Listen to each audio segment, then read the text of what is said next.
dunia dalam matematika. Hari ini tayangan hari spesial, studio kami berada pada lingkungan alam. Kami banyak sekali terdengar suara burung dan sebagainya. Ini khusus pada tayangan hari ini. Oke, seputar kabar matematika untuk semester saat ini. Untuk materi kelas 8 semester 1 akan saya sampaikan, tidaklah saya sendiri, tidak hanya Pak Tejo saja, tetapi juga ada saudara kembar saya yang menemani saya pada hari ini. Siapa dia? Bung Kusumo. Selamat pagi Bung Kusumo. Selamat pagi Pak Tejo. Gimana kabarnya? Luar biasa. Luar biasa. Benar juga, saya juga begitu. Luar biasa. Boleh. Ya. Baiklah, mari kita mulai menyampaikan semua materi kelas 8 semester 1. Silakan, Bungkus semua, dilanjutkan. Oke, monggo dilanjutkan. Saya akan menjelaskan untuk materi yang pertama, yaitu adalah pola bilangan, ya. Materi pola bilangan ini adalah materi bab pertama yang harus dikuasai siswa. Wah, jelasinnya sambil Terima kasih, Bapak. Tunggu semua.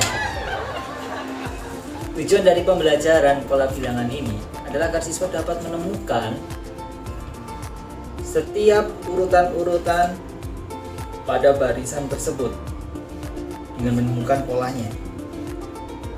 Saya punya video, tunggu semua. Video apa? Ya, maksudnya begini, tunggu semua. Saya ada video. Video ini sudah saya siapkan untuk para penonton hari ini yang menyaksikan dunia dalam matematika. Mari kita sama-sama saksikan.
Apakah bisa kita menemukan pola pada tayangan yang sudah saya sampaikan, yang sudah kalian tonton semuanya?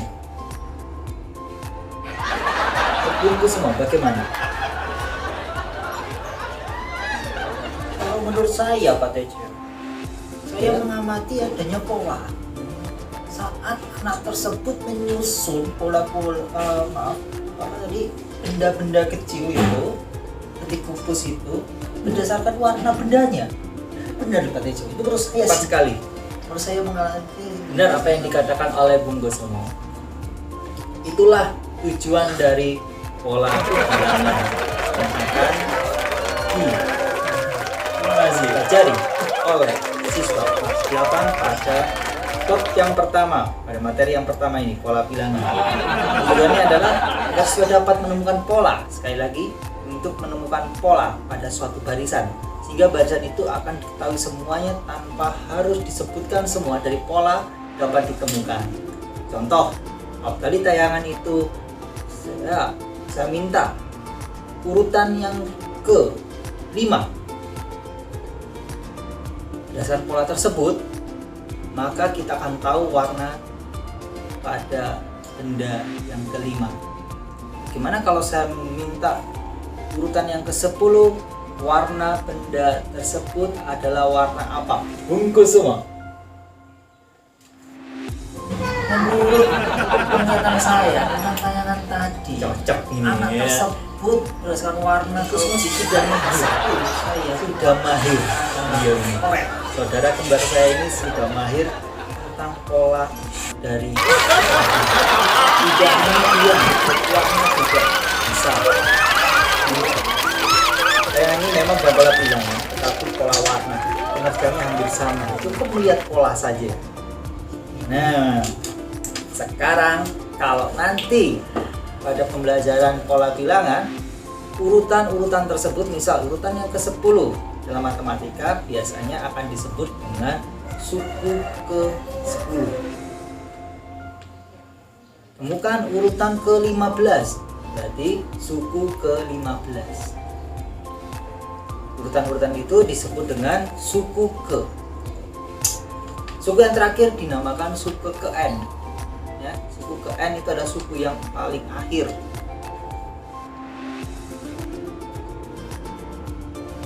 Sekian untuk materi pertama yang akan saya sampaikan, sekilasnya seperti itu. Ya, untuk lebih jelasnya dapat ditonton, Google semua, bisa dicek di kelas mat official IG atau YouTube Pak Tejo.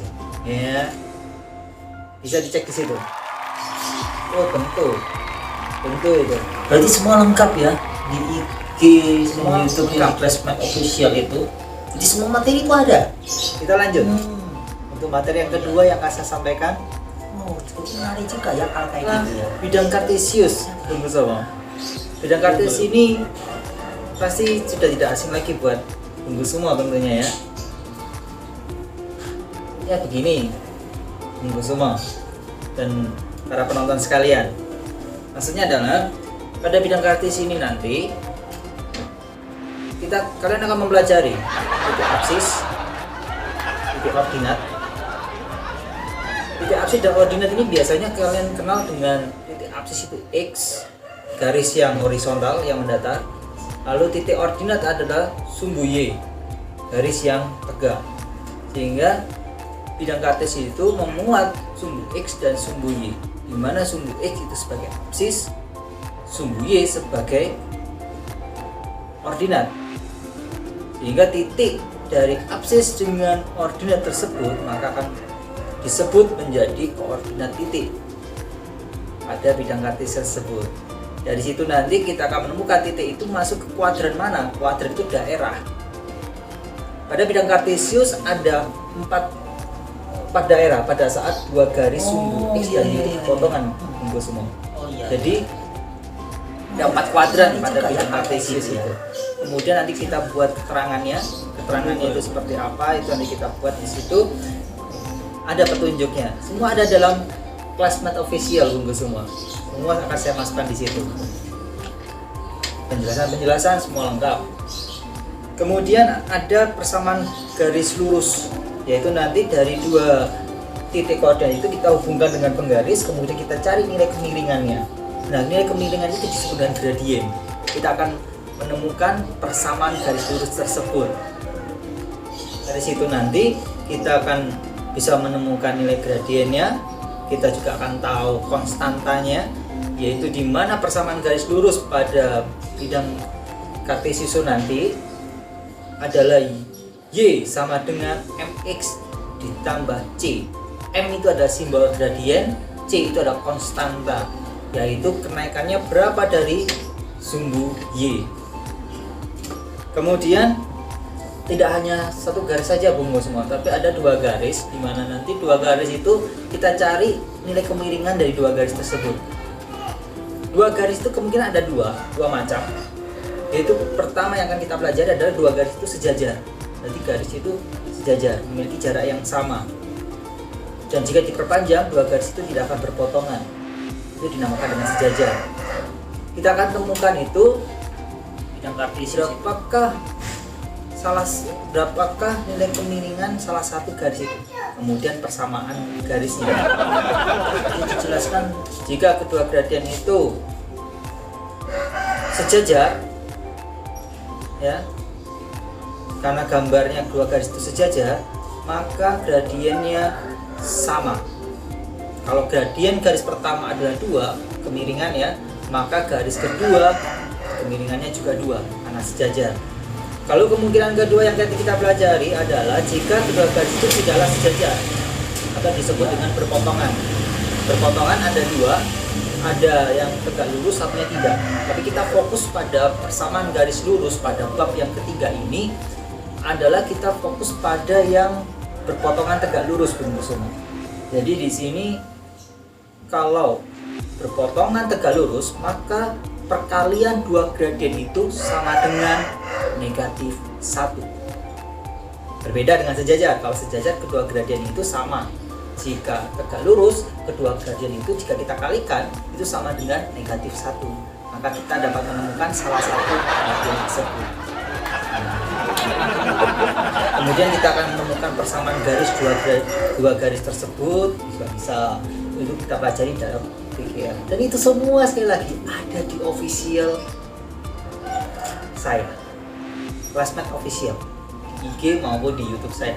Saya akan postingkan satu persatu, semua ada di situ, sehingga semua siswa di Indonesia ini bisa melihat kisi-kisinya apa sih yang akan dipelajari.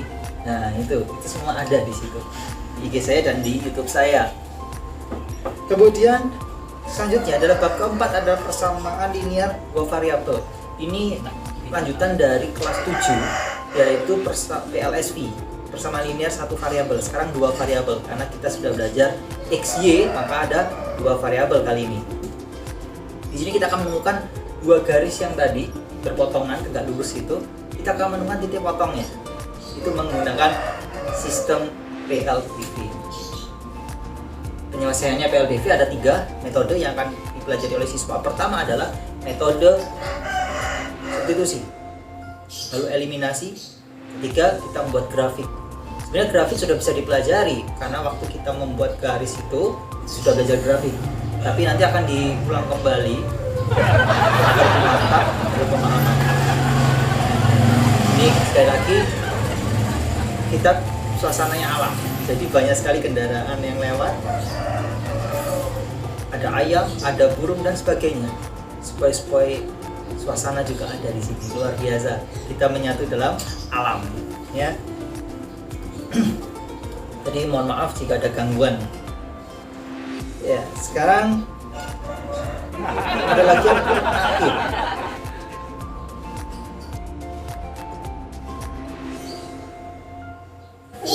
Oh iya. Berarti semua lengkap ya di IG dan YouTube yang di Classmate Official itu. Ada. Di semua materi itu ada. Official saya itu. Oh iya. Oh, jadi menarik juga ya hal kayak gitu ya. Bab yang terakhir, Bungkus, ini adalah relasi dan fungsi, di mana nanti siswa harus bisa menemukan domain itu daerah asal, lalu kodomain daerah kawan, kemudian ada range daerah hasil, lalu relasinya apa dari domain dan kodomain itu. Keempat itu.